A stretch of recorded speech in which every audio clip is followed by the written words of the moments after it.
Así ocurrió la reforma de Hilaire Belloc en Convicción Radio.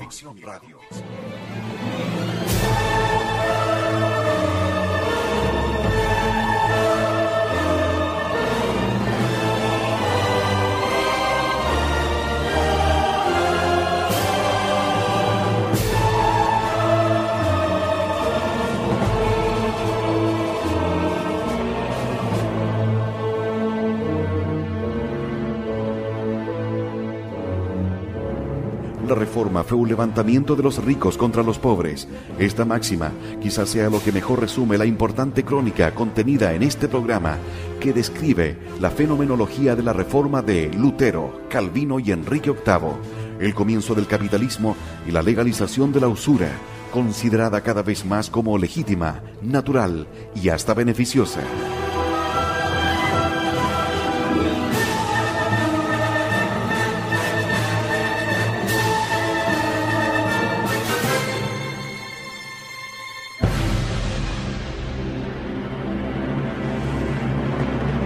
Así ocurrió la reforma de Hilaire Belloc en Convicción Radio. Capítulo 3. La inundación. Primera parte.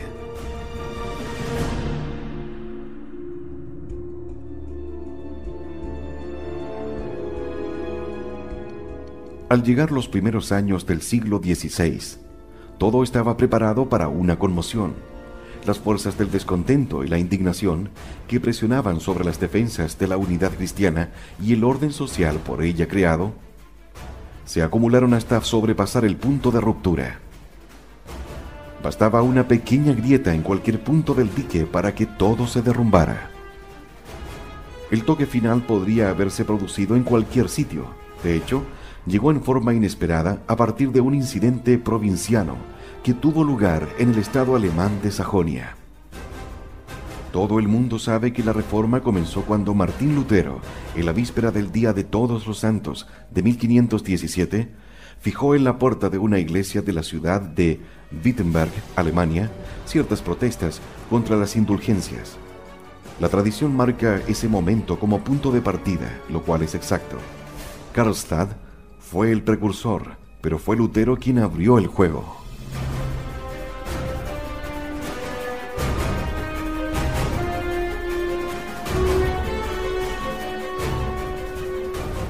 Martín Lutero nació en 1483, el mismo año que el gran Rabelais, de padre de posición modesta. Era hijo de un minero o carpintero. Aprendió su latín e ingresó en un monasterio agustino, influido por una conmoción emocional, cuyas causas han sido explicadas de muy diversas maneras. A la edad de 23 años, fue ordenado sacerdote 2 años más tarde. Por alguna razón que la investigación histórica no ha logrado dilucidar, existe una cantidad de mitos contradictorios al respecto. Visitó Roma en 1510 o 1511, es decir, durante el pontificado de Julio II. Probablemente fue enviado allí por algún asunto relacionado con su monasterio o con su orden. No existe prueba contemporánea alguna de que el carácter mundano de la corte romana o de la sociedad clerical de Roma, o los abusos existentes, que eran numerosos, despertaran en él una particular indignación o tuvieron un efecto especial sobre su espíritu. Mucho después se explayó sobre el vergonzoso estado de la ciudad y de sus dirigentes, pero eso fue parte de la posición que había adoptado.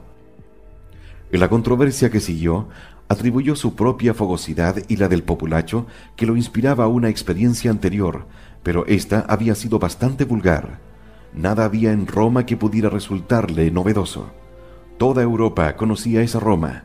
Sus perversiones y deficiencias habían sido toleradas durante mucho tiempo. Por lo tanto, regresó de Roma sin ninguna misión particular contra ella. Volvió a ocupar su lugar en la tierra. Era un predicador notable, un hombre de excepcional energía, que en esos días juveniles tendía a ser introvertida y morbosa.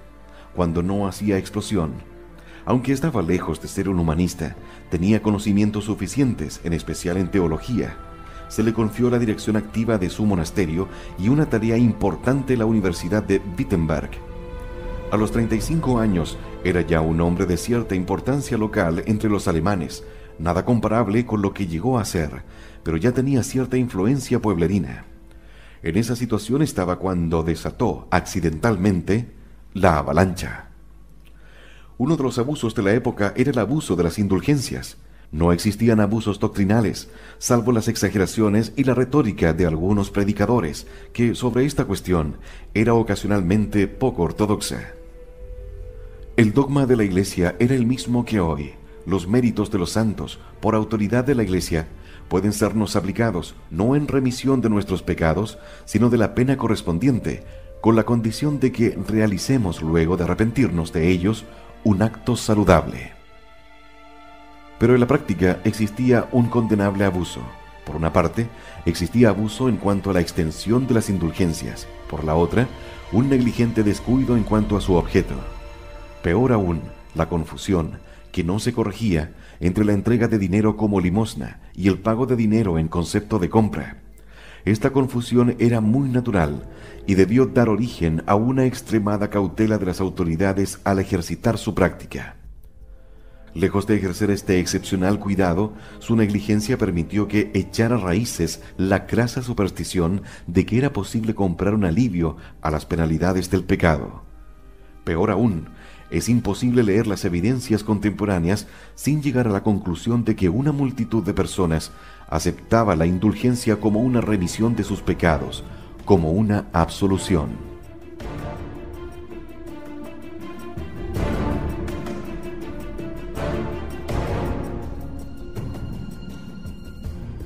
Julio II había comenzado la construcción del nuevo templo de San Pedro, una materialización en piedra del papado reciente, culminación de la Roma monárquica.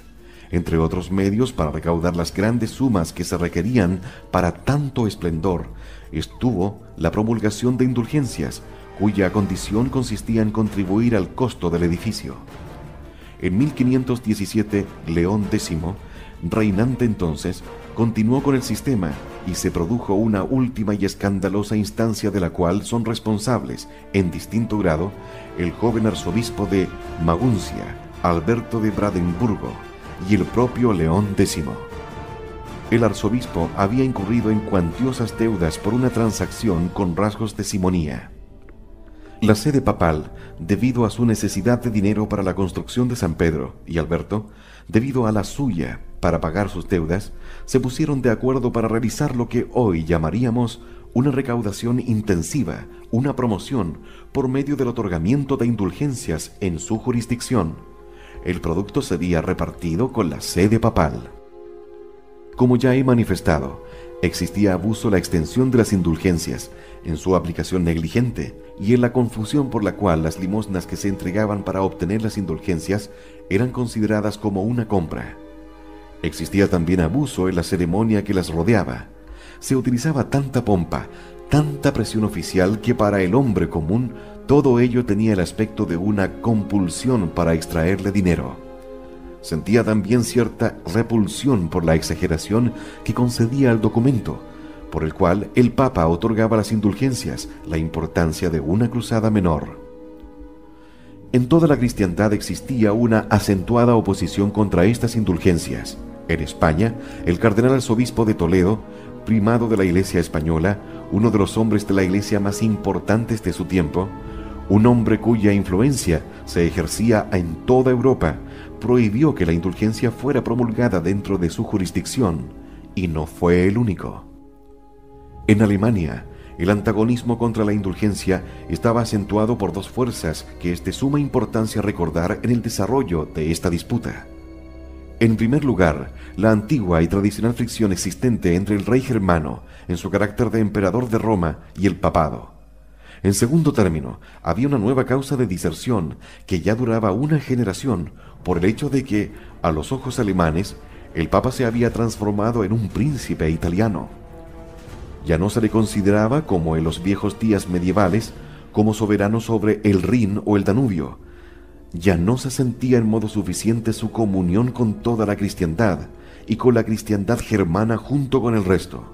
En consecuencia, todo estaba preparado para violentos disturbios. Cuando Martín Lutero, quien sin duda actuaba sinceramente y de buena fe, e interpretaba el numeroso grupo de quienes, en diverso grado, combatían un convenio inicuo, atacó el abuso, redactó sus 99 tesis y las fijó a la puerta de la iglesia del castillo de Wittenberg, no se trataba de un nuevo desafío o de un acto de guerra. Fue solo uno entre tantos hechos similares, normales o en la vida de la universidad. Muchos hombres presentaban tesis para su discusión, lo cual no comprometía su creencia personal en la idea defendida. Era solamente un ejercicio intelectual, aunque en este caso, como es natural, Lutero estaba personalmente convencido de la posición que adoptaba. Que utilizara para su propósito la puerta de una iglesia tampoco tenía un significado especial. Cuando un hombre proponía un debate en esta forma, la puerta de esta iglesia era precisamente la que se usaba siempre. Al respecto es preciso hacer notar una cosa importante. Eminentes teólogos han afirmado que prácticamente cada una de las 99 tesis de Lutero podría ser defendida, o al menos argumentada, sin peligro para la ortodoxia. Pero lo importante es que el acto de Lutero se produjo en un momento de peligrosa inestabilidad y que un entusiasmo turbulento se apoderó, no solo de los pobladores del lugar, sino de grandes grupos de alemanes. Era un entusiasmo confuso, pero no cabía error en cuanto a su inspiración general. Se trataba de una reacción violenta contra la autoridad de Roma, mezclada con toda clase de estallidos contra toda especie de autoridad. Los comienzos de un rezongo, que luego se convirtió en un rugido de los pobres contra los ricos. Entre los ricos, por su parte, eran los primeros incentivos para el ansiado saqueo de las riquezas de la iglesia. Los horrores iniciales de simples saqueadores y bandoleros que convocaban a sus similares contra la presa.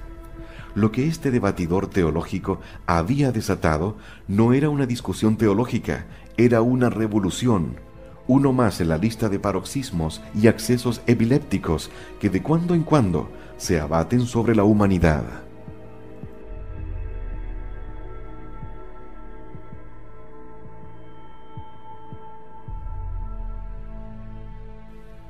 La inundación se elevaba, hervía y bullía, crecía en forma prodigiosa.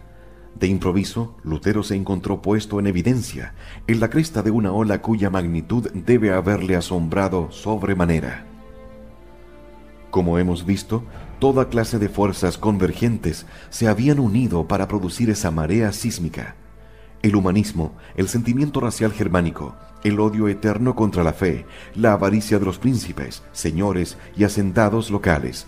En muchas comarcas, la vida relajada del clero, la conversión de la religión en un proceso mecánico, el escándalo dado por hombres de la jerarquía semejantes al arzobispo de Maguncia, causa inmediata del problema, la situación de una reforma de la cabeza y de los miembros de la Iglesia, en la cual venían insistiendo desde hacía más de 100 años algunas de las almas más nobles y aún todas las menos equilibradas de Europa.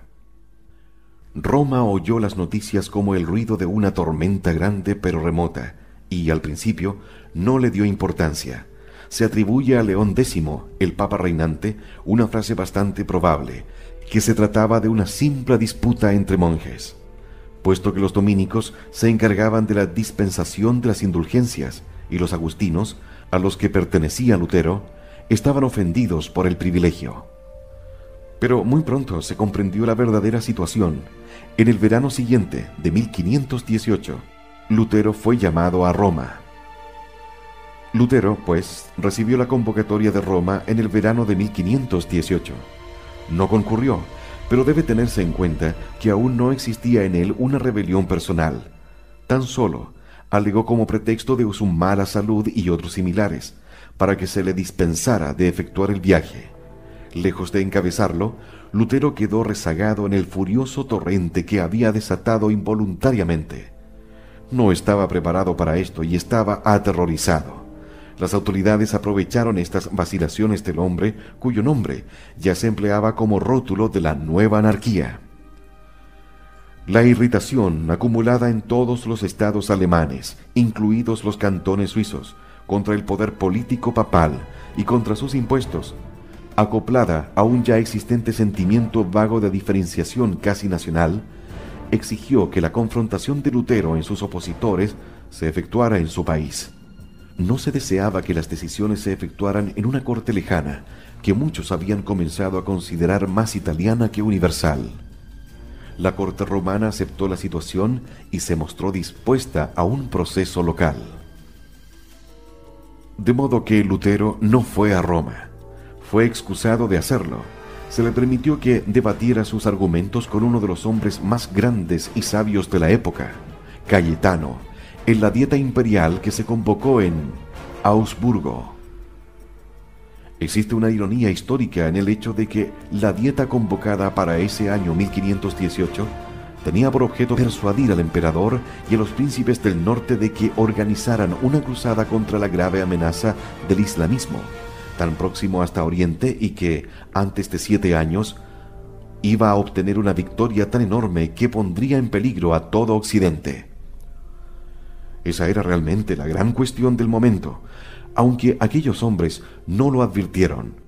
Tal como resultaron los hechos, la dieta convocada en Augsburgo se recuerda por lo que aparentaba ser un asunto de mucho menor importancia, la disputa de Lutero. Y los historiadores modernos han perpetuado esa falsa perspectiva. Prácticamente ignoran el factor internacional del Islam en esa época, que era abrumador.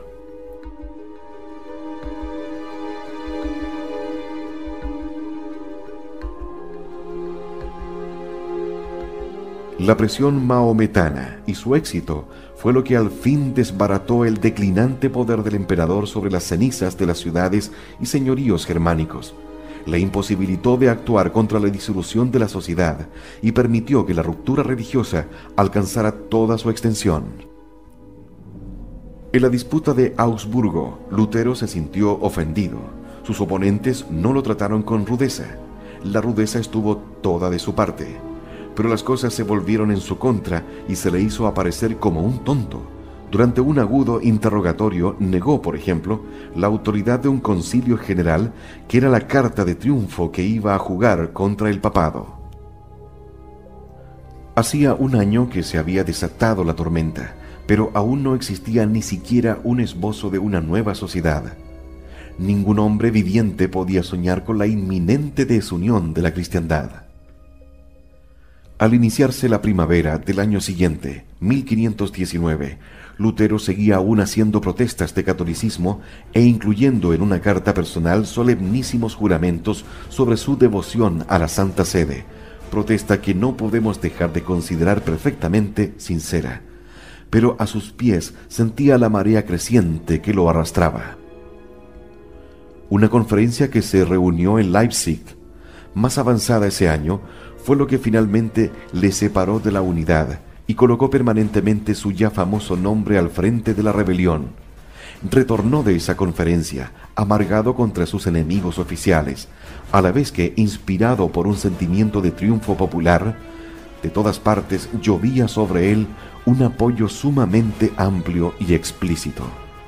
Este apoyo no era solamente popular, era también, ya en mayor medida, el apoyo de grandes grupos de las clases dirigentes, el apoyo de los humanistas, dispuestos a aliarse para el combate con cualquiera que se opusiera al freno de la tradición y a lo que consideraban como el cadáver de la Edad Media, que envenenaba la vida nueva del Renacimiento.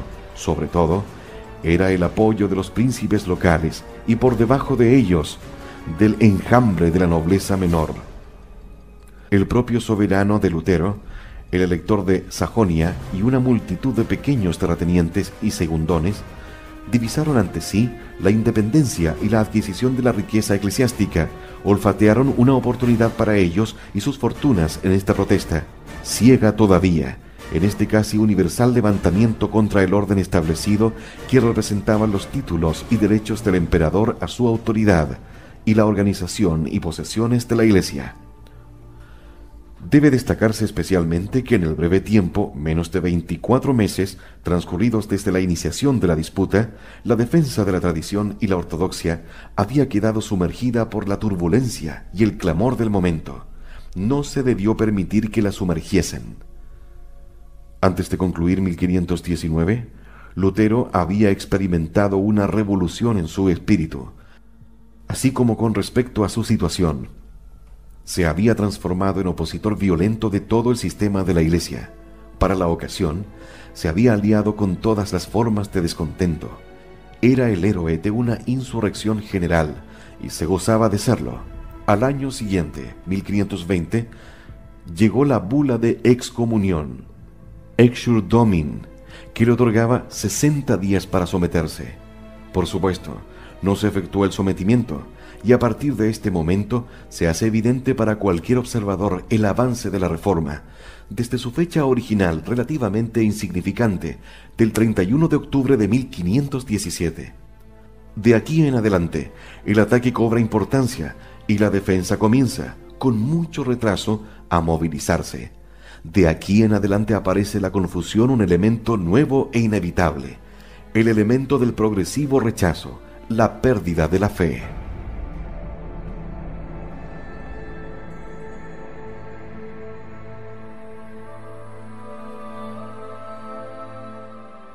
El cantón germano suizo de Zúrich ya había acudido en apoyo del movimiento principal. Allí, Zwinglio, un sacerdote de suficiente ortodoxia hasta entonces, que había disfrutado de una asignación papal durante muchos meses. Posteriormente al primer paso de Lutero, un hombre que, a diferencia de Lutero, estaba altamente situado en el mundo de la erudición, que había predicado contra la indulgencia, con el apoyo del arzobispo de Constanza, se manifestó, con mucho mayor lógica y claridad que Lutero, como un revolucionario doctrinal. Zwinglio procuró lo que fue la primera aceptación oficial de nuevas doctrinas. Esta nueva jugada, a punto de ser efectuada por Zwinglio, cuya cabeza era más clara que la de Lutero, fue relacionada de inmediato con la agitación luterana por su comunidad en la resistencia contra la autoridad tradicional. Por supuesto que Zwinglio, al igual que Lutero, no fue el creador de su movimiento, no fue sino un síntoma, un signo del estallido de la protesta universal, no su autor. Pero la entereza de sus secuaces es significativa. El gobierno del cantón se apoderó de las propiedades de la iglesia y autorizó por decreto el matrimonio de los sacerdotes. En 1522, Zwinglio enunció el principio de que la Biblia, privadamente interpretada, era la única autoridad en doctrina. Negó también que existiera misterio alguno en la Eucaristía. Para 1525 la misa había sido extirpada en Zúrich y su desaparición fue precedida por violentos actos de iconoclasia cometidos por los montañeses contra la herencia de belleza que sus antepasados le dejaron como guía. Esta hermosura estaba relacionada con la iglesia oficial y debía desaparecer. Esta fue la primera de esas bárbaras destrucciones que durante muchos siglos fue seguida por muchas otras, que arruinarían el arte en Escocia, mutilarían el de Francia, el de Rin y los Países Bajos, que asesinarían nuestra riqueza ancestral de piedra viva. Lo que siguió luego en toda Alemania, con su masa inorgánica y disociada de pequeños señoríos, ciudades independientes y cuasi independientes, presididas por un vago poder imperial, fue, de acuerdo a mi comparación, un torrente de agua informe y violento, como el que se derrama por un dique roto. Los tres rasgos principales de la inundación de toda Germania, inmediatamente después de la rotura del dique, fueron los siguientes. Ante todo, el punto mencionado anteriormente, una fuerza motriz que era, en esencia, anticlerical, una fuerza impersonal, una turba manejada desde distintos ángulos, nobleza grande y pequeña, gente común, burgueses sobrecargados de impuestos clericales, muchos monjes y sacerdotes descontentos sin vocación verdadera. Se precipitó contra el organismo del clero, contra el Papa, como cabeza y símbolo de ese clero, es decir, de un orden distinto dentro de la sociedad, privilegiado, rico y en posesión de poderes sacramentales. Todo lo que ocurrió en los primitivos movimientos luteranos converge en esta reacción contra el poder clerical.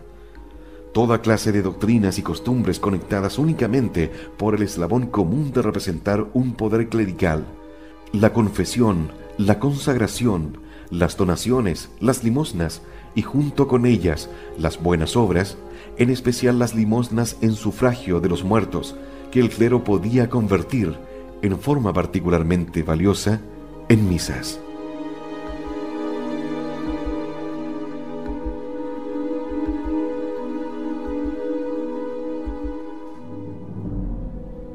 Todos los rituales o doctrinas que los reformadores no anularon, las doctrinas de la encarnación y redención, la plegaria en común en las iglesias, la inmortalidad, la simple práctica de una Eucaristía despojada de su calidad trascendental, la autoridad de la Escritura, lo fueron por tener un rasgo en común, que el laicado podía continuar realizando esas prácticas y sosteniendo esas doctrinas sin conservar el sacerdocio. El movimiento no era racionalista. Para un racionalista, la idea de que un obscuro campesino sirio fuera el omnipotente creador de todas las cosas es muchísimo más absurda de que puede serlo el misterio de cualquier rito. No obstante, para aquellos innumerables rebeldes, la divinidad de Cristo permaneció incuestionada. Como sabemos, las doctrinas católicas conservadas, especialmente la doctrina raigal de la encarnación, irían desapareciendo a su vez.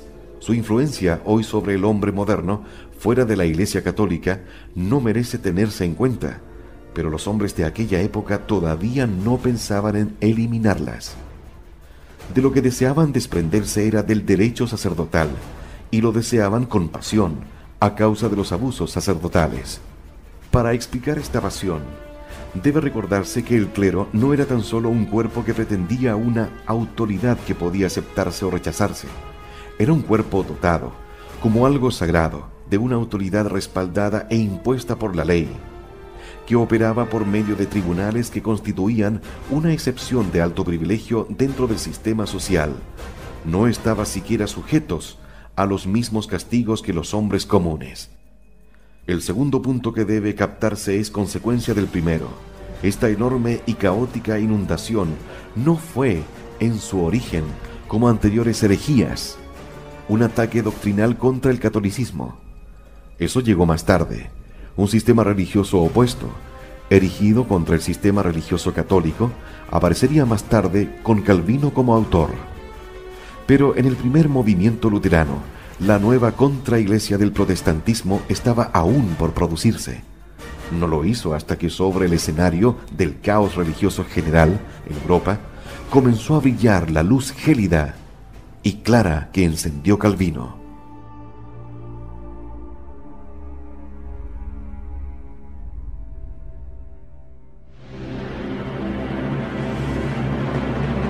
Así ocurrió la Reforma de Hilaire Belloc en Convicción Radio. Siempre por la verdad.